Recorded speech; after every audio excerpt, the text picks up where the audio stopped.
지난주에는 저희가 6월절이 주는 은혜에 대해서 좀 살펴봤죠. 하나님은 이스라엘 자손들에게 6월절이 들어간 그 날을 그 해의 첫 달로 삼으라고 했습니다. 그래서 유대인의 종교력으로는 아비벌, 그렇죠? 아비벌이라고 그랬죠. 이 아비벌이 새로운 시작이죠. 그리스도 안에서 새로운 피조물이 된 것처럼 6월절 어린 양의 희생은 구약의 백성들로 하여금 새로운 공동체가 되게 했습니다. 그럼 이스라엘 자손들이 받은 새로운 은혜가 무엇이죠? 크게 두 가지 정도로 요약할 수가 있을 것 같아요. 첫 번째는 새로운 정체성이에요. 새로운 정체성. 쉽게 말해 신분이 바뀌었다는 거예요. 6월절 어린 양의 대속을 통해서 새로운 출발을 하게 되고 아비볼이라는 새로운 종교력이 생겼는데 그게 어떤 영향을 주었는가? 새로운 정체성을 이스라엘 공동체에게 주었다는 것이죠. 쉽게 말해 신분이 바뀌었어요. 어떻게 바뀌었죠? 이집트의 노예에서 자유인으로 바뀌었죠. 더 이상 바로의 노예가 아니라 하나님의 구별된 백성으로 출발하게 된 것이죠. 놀라운 신분의 변화이죠. 이것을 그리스도 안에서 설명하자면 어떻게 표현할 수 있을까요? 죄인에서 의인으로, 진노의 자녀에서 하나님의 자녀로, 고발당하는 자에서 정죄함이 없는 자로, 이방인에서 하나님의 상속자로, 신분의 변화예요. 신분의 변화. 정체성이 변한 것이죠. 이게 6월절 어린 양의 은혜죠. 또 하나 두 번째가 뭐냐면은 새로운 목적이 생겼어요. 그렇죠? 새로운 정체성을 부여받으면 그에 합당한 새로운 목적이 생기죠. 이스라엘 자손들이 받은 새로운 목적은 무엇입니까? 그렇죠. 약속의 땅을 향해 이제 나아가는 것이죠. 사실 약속의 땅은 새로운 목적이 아닙니다. 이미 오래전부터 하나님과 아브라함이 맺은 언약이었죠. 하지만 400여 년의 세월이 흐르는 동안 이게 묻혀버렸어요. 아무도 이 일이 이루어질 거라 예상하지 못했어요. 그들은 노예였고 더 이상 벗어날 수 없었고 바로의 강한 손 안에서 꽉 묶여 있었기 때문에 이 새로운 목적이 이 목적을 잃어버린 것이죠. 하지만 새로운 정체성을 통해서 새로운 목적이 다시 꿈틀거리기 시작한 것이죠. 그래서 하나님은 출애굽과 동시에 약속의 땅에 들어갈 것을 말씀하시죠. 우리가 13장을 앞부분 읽지 않았죠? 한번 봅시다. 13장 1절 이하를 좀 봅시다. 13장 1절 여호와께서 모세에게 일러 이르시되 이스라엘 자손 중에서 사람이나 짐승을 막론하고 태에서 처음 난 모든 것은 다 거룩히 구별하여 내게 돌리라. 이는 내 것이니라 하시니라. 모세가 백성에게 이르되 너희는 애굽 곧 종되었던 집에서 나온 그 날을 기념하여 유교병을 먹지 말라. 여호와께서 그 손의 권능으로 너희를 그곳에서 인도해 내셨음이니라. 자, 3절 말씀 보니까 여호와께서 어떻게 인도해 내셨다고 하죠? 그 손의 권능. 자, 이 표현이 13장에 자주 나옵니다. 보세요. 4절과 5절도 볼까요? 아비벌 이 날에 너희가 나왔으니 여호와께서 너를 인도하여 가나안 사람과 헷 사람과 아모리 사람과 휘잇 사람과 여부스 사람의 땅 곧 네게 주시려고 네 조상들에게 맹세하신 바 젖과 꿀이 흐르는 땅에 이르게 하시거든 너는 이 달에 이 예식을 지켜. 자, 6월절과 이 무교절을 어디서 지키라고 합니까? 광야가 아닙니다. 네 조상들에게 맹세하신 땅, 약속하신 땅. 이 말은 뭘 전제하고 있죠? 반드시 가게 될 것이다. 그걸 전제하고 있는 것이죠. 이렇게 말씀했어요. 또 8절 이하를 좀 볼까요? 8절 이하 보십시다.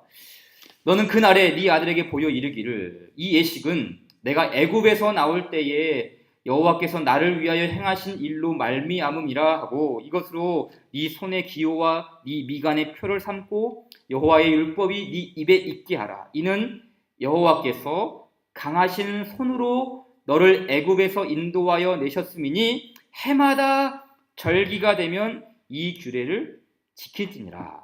자, 여기서도 마지막 말씀 보니까 강하신 손으로 그 손의 권능으로 인도하여 내셨다. 이걸 계속해서 끊임없이 반복하고 상기시키고 그 자녀들에게도 알려라고 말씀하시죠. 11절 이하도 봅시다. 11절. 여호와께서 너와 네 조상에게 맹세하신 대로 너를 가나안 사람의 땅에 인도하시고 그 땅을 네게 주시거든 너는 태에서 처음 난 모든 것과 네게 있는 가축의 태에서 처음 난 것을 다 구별하여 여호와께 돌리라. 수컷은 여호와의 것이니라. 나귀의 첫 새끼는 다 어린 양으로 대속할 것이요 그렇게 하지 아니하려면 그 목을 꺾을 것이며 네 아들 중 처음 난 모든 자는 대속할지니라. 후일에 네 아들이 네게 묻기를 이것이 어찌 됨이냐 하거든 너는 그에게 이르기를 여호와께서 그 손의 권능으로 우리를 애굽에서 곧 종이 되었던 집에서 인도하여 내실세 그때에 바로가 완악하여 우리를 보내지 아니하매 여호와께서 애굽 나라 가운데 처음 난 모든 것은 사람의 장자로부터 가축의 처음 난 것까지 다 죽이셨으므로 태에서 처음 난 모든 수컷들은 내가 여호와께 제사를 드려서 내 아들 중에 모든 처음 난 자를 다 대속하리니 이것이 네 손의 기호와 네 미간의 표가 되리라. 이는 여호와께서 그 손의 권능으로 우리를 애굽에서 인도하여 내셨음이라 할지니라. 계속해서 권능의 손을 강조하죠. 왜 그럴까요? 왜 권능의 손? 왜 전능의 손? 왜 그 손의 권능? 이런 말들을 계속해서 반복할까요? 이 말은 지금 이스라엘 백성들에게 믿음과 용기를 불어넣는 말이에요. 이게 무슨 말인가 하면 출애굽이 끝이 아니잖아요. 지금 이들 앞에는 새로운 목적지, 새로운 비전, 가나안 땅이라는 그곳이 있어요. 근데 그것을 어떻게 점령해야 되는가? 바로 그 손의 권능, 그 능하신 손, 내가 너희를 애굽에서 그 손의 권능으로 인도했듯이 그 땅도 그 권능으로 이렇게 인도할 것이다. 그 믿음과 그 용기를 지금 계속해서 불어넣고 있는 거예요. 야, 너희들이 가게 될 가나안 땅도 애굽과 마찬가지로 참 험난하다.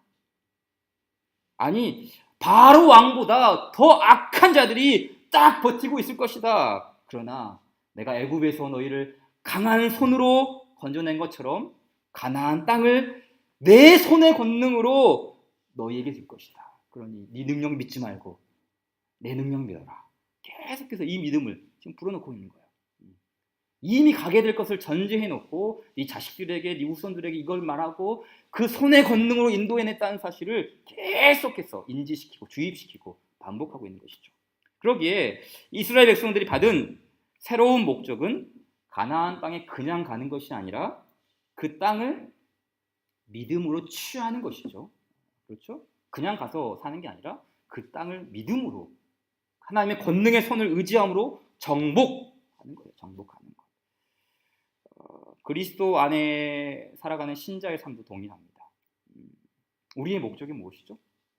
이스라엘 백성들이 받은 새로운 정체성을 통해서 새로운 목적이 생겨났는데 동일하게 그럼 이 시대를 살아가는 그리스도인들의 새로운 목적은 무엇인가요? 가끔 기독교에 대해서 오해하는 분들이 좀 있죠. 예수님 안에서 새롭게 된 사람은, 새로운 정체성을 받은 사람은 거룩함을 이렇게 바라보면서 거룩함을 지향하면서 살아가야 하는데 그 거룩함을 이루기 위해서는 우리가 세상을 떠나가야 한다. 속된 말로 석세를 떠나는 거예요. 그래서 산속으로 들어가고 그래서 거기서 수도원적인 삶을 살아야 한다는 의미죠. 어떻게 생각하십니까? 우리가 거룩함을 이루기 위해서는 이렇게 세상을 등지고 산속으로 들어가서 이렇게 거룩한 삶을 기도하고 말씀 묵상하고 그렇게 살아야 하나요? 물론 우리가 기도원에 들어가서 이렇게 하는 것도 있죠. 근데 그게 아니죠. 우리에게 새로운 신분에 맞는 새로운 목적, 곧 거룩함을 이루기 위해서는 세상과 분리되어야 하는 거 아니에요. 분리되는 게 아닙니다. 우리는 오히려 세상 안에 거하는 거예요. 그럼 잘 생각해 보세요. 하나님은 이스라엘 백성들에게 아무도 살지 않는 깨끗한 땅, 그렇죠? 아무도 살지 않는 깨끗하고 청결한 비무장지대를 약속의 땅으로 주지 않았어요. 이미 원주민들이 살고 있고 이미 우상 숭배와 죄가 관영한 그 땅을 약속의 땅으로 주셨어요. 이게 무슨 말이죠? 이것은 곧 그 땅을 정복하여서, 농사로 비유하면 그 땅을 개간하여서 새로운 하나님의 나라로 건설하라는 의미죠. 이것이 새로운 정체성을 받은 새로운 백성들의 목적이에요. 우리에게도 마찬가지입니다. 우리의 목적은 세상을 떠나서, 속세를 떠나서 살아가는 것이 아니라 세상으로 보내져서 그 세상을, 죄와 이 악이 간영한 이 세상을 거룩한 하나님 나라로 만들어가는 것. 이것이 우리가 받은 새로운 정체성을 부여받은 새로운 목적의 삶이죠. 요한복음 17장 한번 열어볼까요? 요한복음 17장, 예수님께서 제자들을 위해서 기도하셨던 유명한 말씀이죠. 요한복음 17장.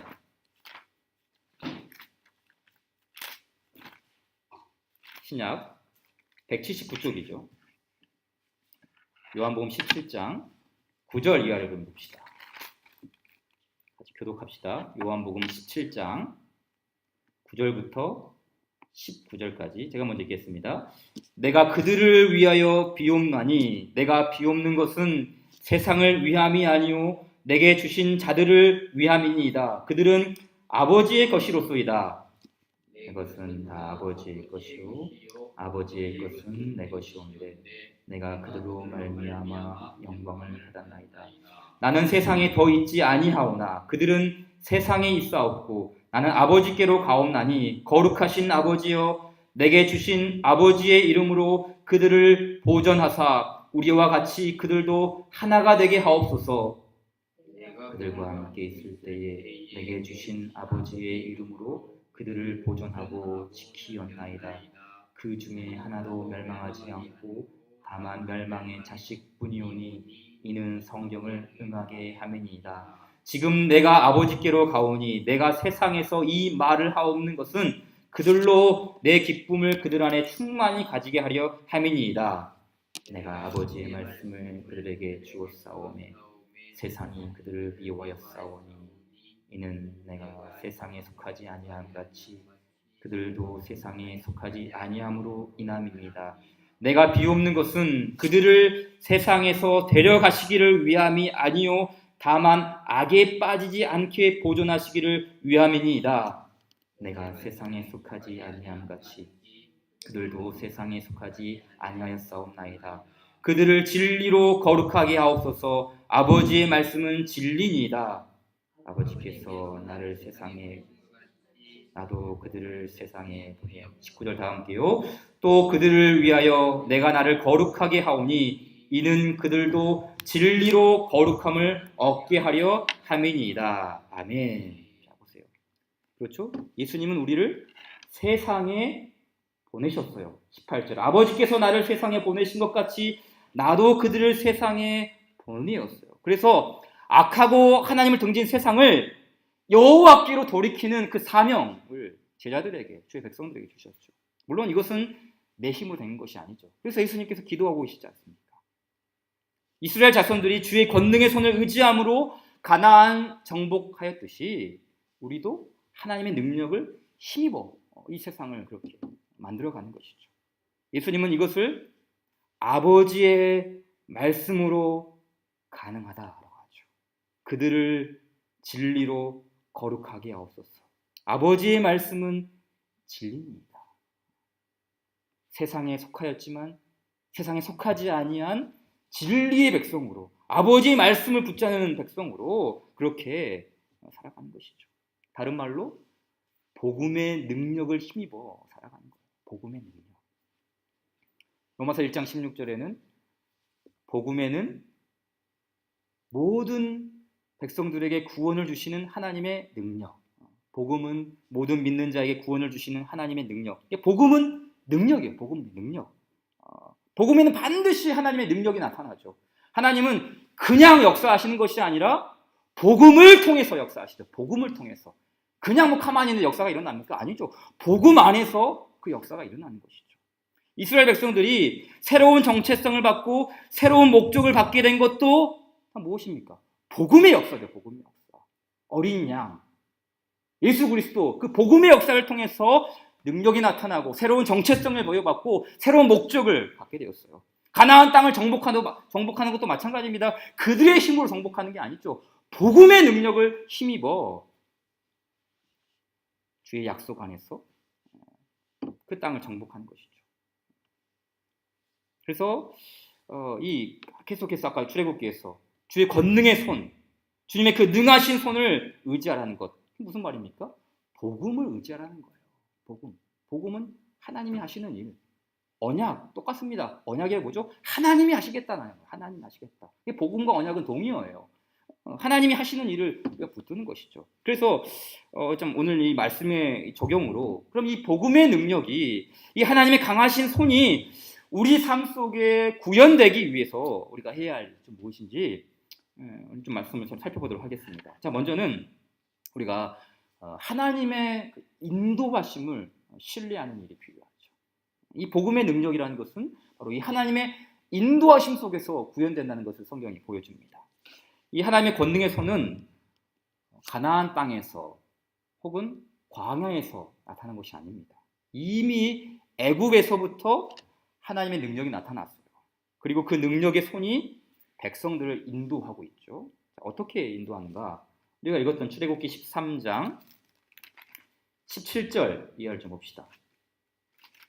출애굽기 13장 17절 이하의 말씀 보게 되면은 이렇게 말합니다. 바로가 백성을 보낸 후에 블레셋 사람의 땅의 길은 가까울지라도 하나님이 그들을 그 길로 인도하지 아니하셨으니 이는 하나님이 말씀하시기를 이 백성이 전쟁을 하게 되면 마음을 돌이켜 애굽으로 돌아갈까 하셨습니다. 그러므로 하나님이 홍해의 광야길로 돌려 백성을 인도하시매라고 했어요. 이스라엘 백성들을 인도하는 실질적인 일은 원래 누가 합니까? 모세죠, 모세. 모세가 백성들을 인도하고 모세가 백성들을 이끌어내고 모세가 홍해 바다를 건너게 하죠. 그런데 17절 말씀은 뭐라 그럽니까? 하나님이 인도하고 계신다. 그렇죠? 하나님이 인도하신다. 하나님이 그들을 그 길로 인도하지 아니하셨다라고 했고요. 18절에도 하나님이 홍해의 광야길로 돌려서 백성을 인도하신다라고 했어요. 모세가 한 것이 아닙니다. 하나님이 이렇게 하고 있다라고 하죠. 하나님은 가장 가까운 블레셋 사람의 땅으로 인도하지 않았어요. 왜 그렇죠? 블레셋 땅을 밟으면 이 녀석들이 공격을 할 수 있기 때문이죠. 그러면 믿음이 연약한, 이제 막 믿기 시작한 이 연약한 백성들은 애굽으로 후퇴할 거 아니에요. 와, 이거 전쟁이 일어나면 우리는 아무것도 없는데, 우리는 뭐 군사도 아니고 군대도 아닌데 어떻게 하냐? 도망가자. 애굽으로 후퇴하자. 이렇게 할까봐 하나님은 그들의 연약함을 아시고 홍해의 광야길로 빙 돌려서 운행을 하시죠. 우리는 돌아가는 길을 별로 좋아하지 않죠. 완행보다는 직행, 장거리보다는 단거리. 내비게이션을 검색할 때도 내비게이션이 가장 먼저 알려주는 길은 가장 빠른 길, 가장 최단시간에 갈 수 있는 길을 안내해 주죠. 지난 추석 때도 제가 전주에 내려갔는데 내비게이션에게 제 핸들을 맡겼습니다. 고속도로는 너무 막히니까 이 내비게이션이 국도로 이렇게 인도해 주는 거예요. 국도로. 아예 국도가 어디로 가는가? 생전 처음 가보는 길이에요. 무슨 공주를 이렇게 쭉 빠지는데 공주로 빠져서 산을 2개 넘어요. 산을 2개 넘고 그 산을 2개 넘어서 논산으로 또 가요. 처음 가본 길. 근데 저만 그렇게 가는 게 아니라 다른 차들도 다 그렇게 따라오고 있어요. 보니까 이 사람도 똑같은 내비를 쓰고 있구나. 그걸 느껴졌어요. 근데 평상시 같으면 이렇게 오잖아요. 어느 길로 가는지. 평상시 같으면 무슨 국도로 가냐, 무슨 공주로 빠지고 무슨 논산으로 빠지냐, 고속도로 가면 되지. 이렇게 내비게이션을 무시할 텐데 그냥 내비를 믿고 갔죠. 왜 그렇죠? 추석 연휴 그 시간에 가장 막히는 그 시간에 나를 가장 좋은 길로 인도하여 줄 분은 이 내비게이션이다. 이걸 믿었기 때문이죠. 가장 최선의 길을 내가 믿었기 때문이에요. 우리는 그 복음의 능력이 나타나면 오해하죠. 아무리 큰 산도 이거 다 무너지고 그 무너진 곳으로 도로가 생겨서 내가 직진할 것이라고 생각해요. 물론 하나님께서 우리로 하여금 큰 산, 이 높은 산을 평지가 되게 하시는 은혜도 주십니다. 그러나 꼭 그렇게 무너지게 하는 것만이 은혜인가? 아니죠. 빙 돌아가게 하시는 것도 하나님의 은혜예요. 막힘없이, 겁침없이 질주하는 것만이 이게 은혜가 아닙니다. 지난 여름에 우리 교회를 방문하셨던 허태성 목사님, 여전도의 헌신 예배 인도하셨죠. 근데 목사님 그때 쿠바 이렇게 선교 계획하신다고 이렇게 말씀도 하셨고 이렇게 본인도 이렇게 열심히 준비를 하고 계셨는데 막상 그 쿠바 현지에 가보니 목사님이 감당하기에는 참 버거운 점들이 많으셨던 것 같아요. 그래서 어떻게 해야 되는가? 이 쿠바 선교를 끝까지 밀어붙여야 되는가? 내가 지금까지 준비했고 하나님께 또 헌신하기로 다짐했는데 이렇게 가야 되는가? 아니면 다시 포기하고 목회지로 돌아가야 되는가?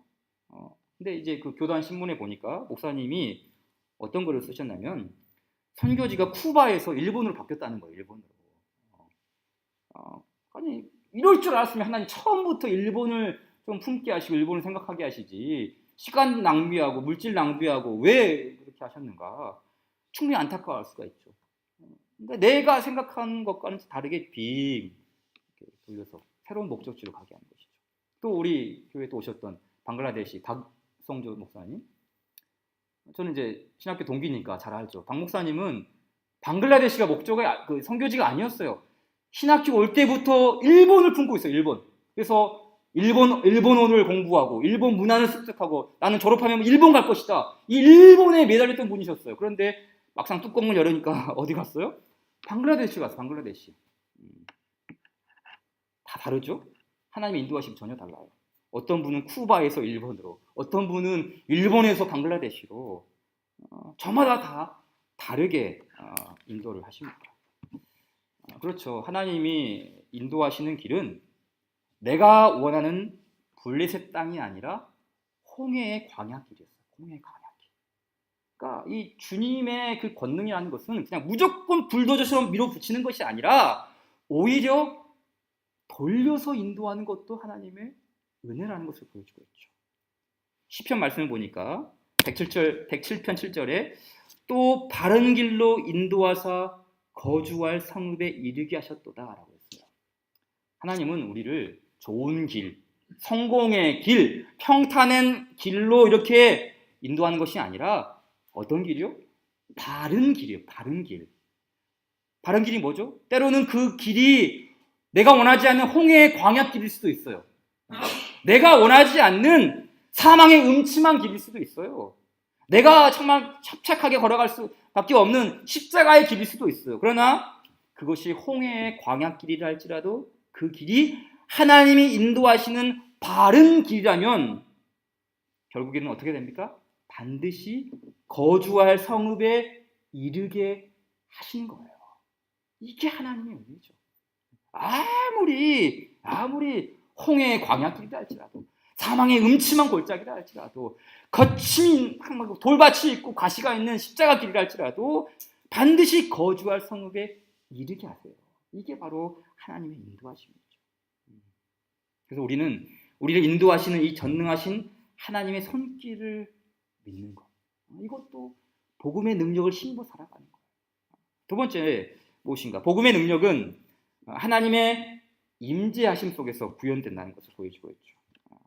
하나님의 임재하심. 자, 오늘 본문 21절을 좀 보십시오. 21절 같이 한번 읽을까요? 21절 시작.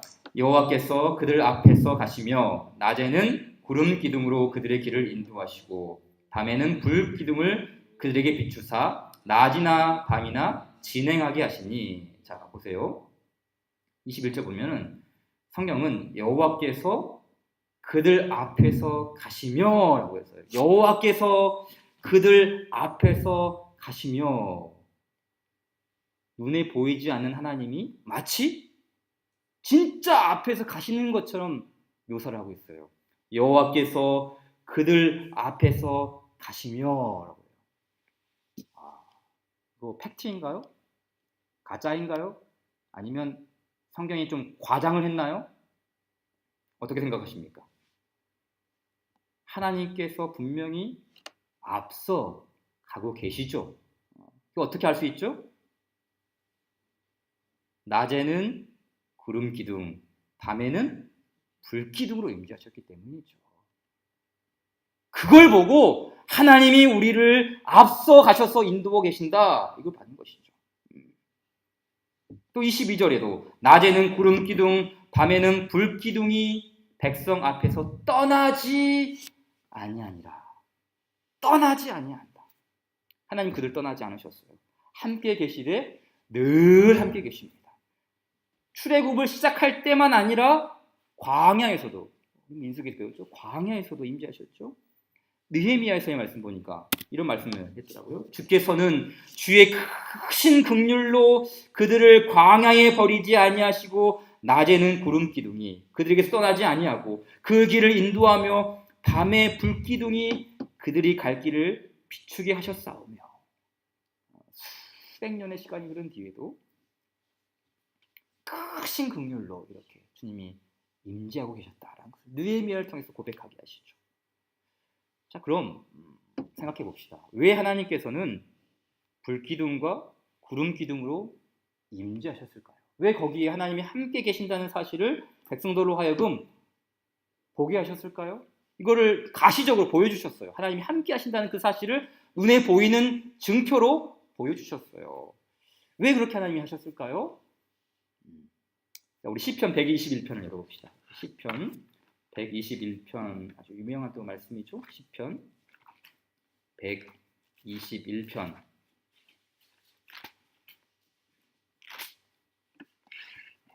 5절부터 8절까지 함께 쭉 읽어볼까요? 시편 121편 5절부터 8절 읽읍시다. 시작. 여호와는 너를 지키시는 이시라. 여호와께서 내 오른쪽에서 내 그늘이 되시나니 낮에 해와 너를 상하게 하지 아니하며 밤에 달도 너를 해치지 아니하리로다. 여호와께서 너를 지켜 모든 환난을 면하게 하시며 또 내 영혼을 지키시리로다. 여호와께서 너의 출입을 지금부터 영원까지 지키시리로다. 아멘. 자, 이 시편 121편은 반복해서 말하죠. 여호와께서 내 오른쪽에서 내 그늘이 되신다. 또 낮에 해가 너를 상하게 하지 않는다. 밤에 달도 너를 해치지 아니한다. 계속해서 하나님의 그 임재하심 속에서 하나님이 함께 계셔서 보호하시고 지켜주시고 안전하게 거하게 하신다는 사실을 노래합니다. 그럼 왜 이런 노래를 하게 될까요? 왜 지금 이런 신앙 고백을 하고 있죠? 무엇 때문이죠? 1절과 2절을 보세요. 내가 산을 향하여 눈을 돌리라. 나의 도움이 어디서 올까? 나의 도움은 천지를 지으신 여호와에게서로다. 바로 이것이죠. 나의 도움이 되는 하나님만을 의지하기 위해 우리를 지키시고 밤에 달도 해치지 않게 하고 낮에 해도 우리를 상하게 하지 않은 그 은혜를 주시는 이유가 무엇인가? 너의 눈을 들어서 하나님을 바라보라. 그 하나님이 우리의 도움이시다. 그 하나님만을 의지하기 위해 우리를 지키시고 보호하시는 여호와를 거듭거듭 반복해서 설명한 것이에요. 마찬가지입니다. 불기둥과 구름기둥이 낮이나 밤이나 늘 같이 하였던 것은 포기하지 말고 끝까지 가거라. 내가 너희를 인도하고 있다. 너희보다 앞서가고 있다. 하나님이 너희와 함께하니 앞에는 홍해가 있고 뒤에는 바로의 군대가 와도 겁먹지 말고 쫄지 말고 약속의 땅을 향해 나아가라는 의미죠. 자, 우리 마지막으로 디모데후서 4장으로 디모데후서 4장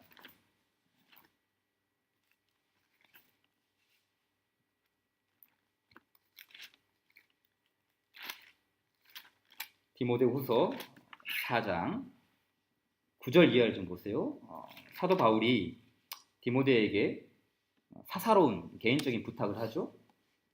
4장 9절에 너는 어서 속히 내게로 오라.